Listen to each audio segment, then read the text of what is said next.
He worked where policy meets persuasion. That was what he did. Where the day's work isn't noise, it's numbers.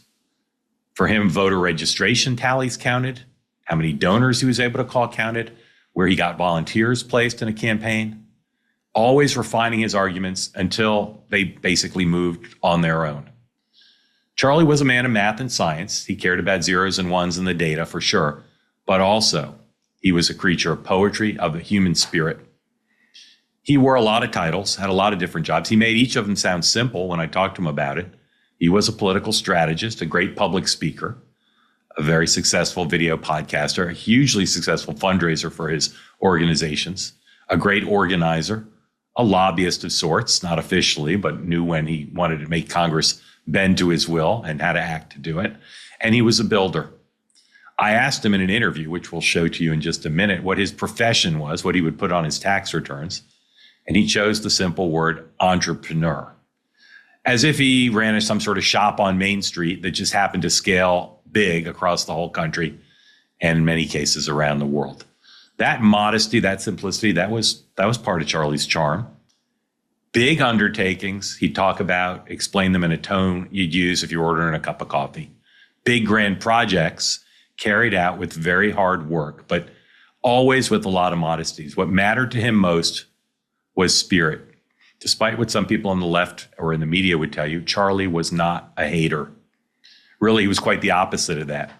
And in terms of talent, I have never in my career met anyone shrewder about politics. And I've met most of the great political operatives of the last 30 years or so. No one better and better liked in his movement that he helped shape, the MAGA movement, that he was one of the president's top lieutenants in.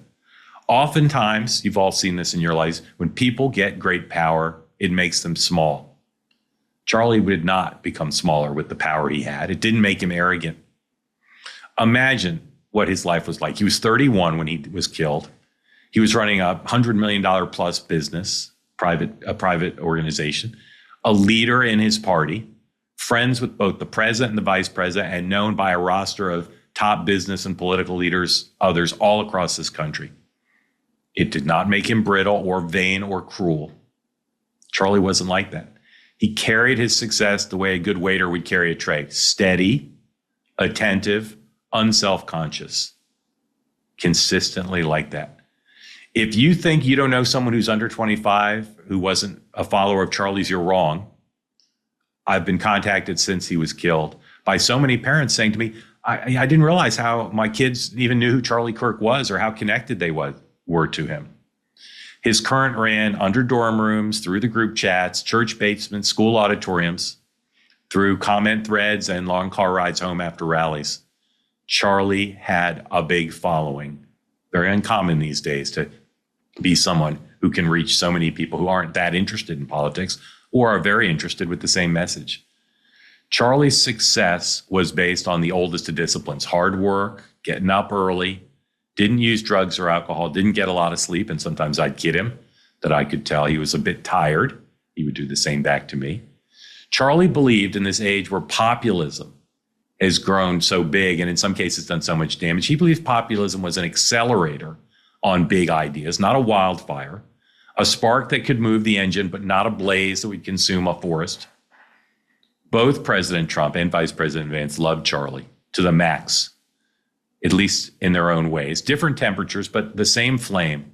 They loved him for a lot of reasons, including that this guy was a cool cat. He kept his cool when he did the work, and they knew how hard he worked on their behalf.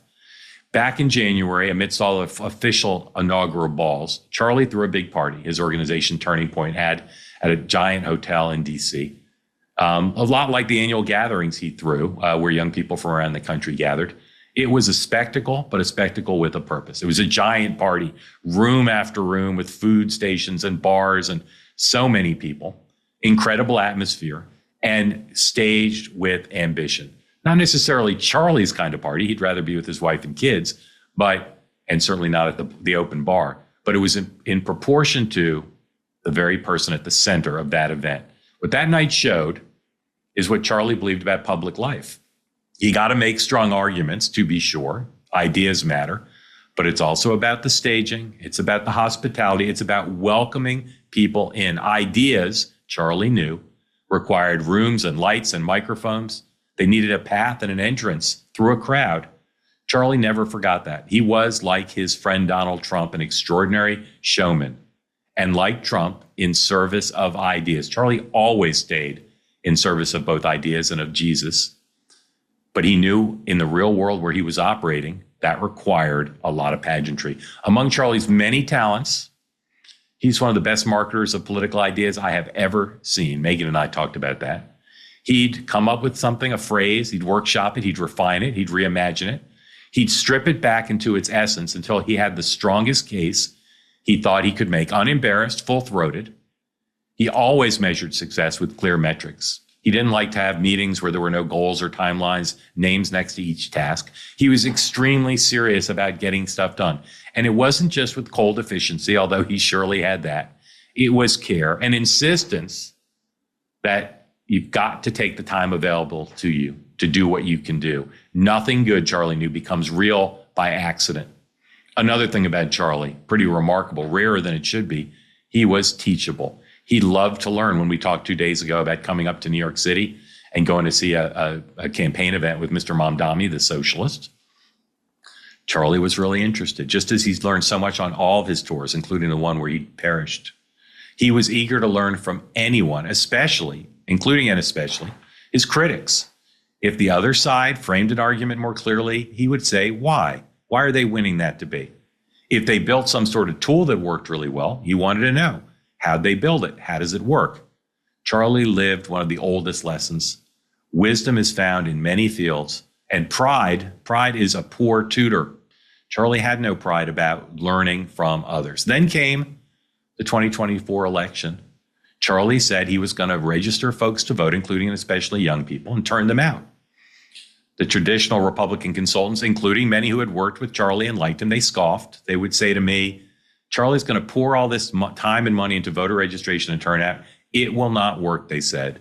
Those were chores that are for pros, not for amateurs. Charlie knew they were saying that. He kept his own counsel. He worked with his team, and he proved them wrong. The memos they wrote about how Charlie would fail, those aged poorly. When the totals came in on election night, it was clear the work had spoken. Charlie had done what people said he couldn't do, and I believe he made the difference in the Electoral College for President Trump through his voter registration efforts. It was a parable for the talents that are told in spreadsheets in politics. What you stored grows if you work hard and smart.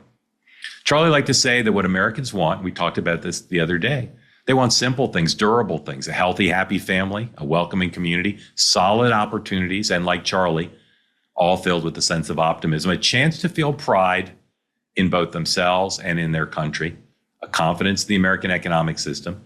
Charlie saw that list not as a wish, but as a set of assignments to go through carefully and achieve. One by one, he would always match his actions to the outcomes he thought the country needed, the outcomes that affected, as I say, the real lives of real people.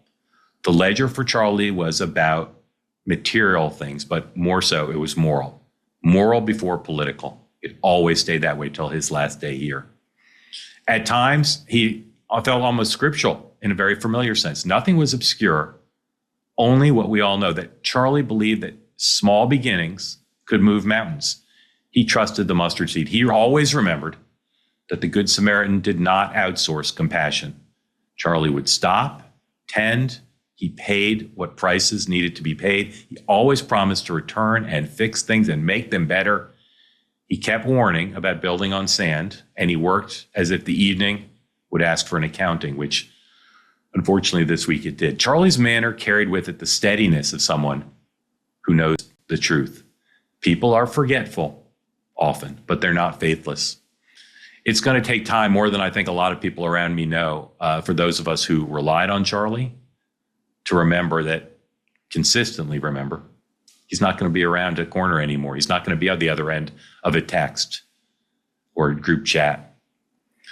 That is what happens when a life ends that's been woven through other lives so tightly that the fabric, if you look closely, holds its shape.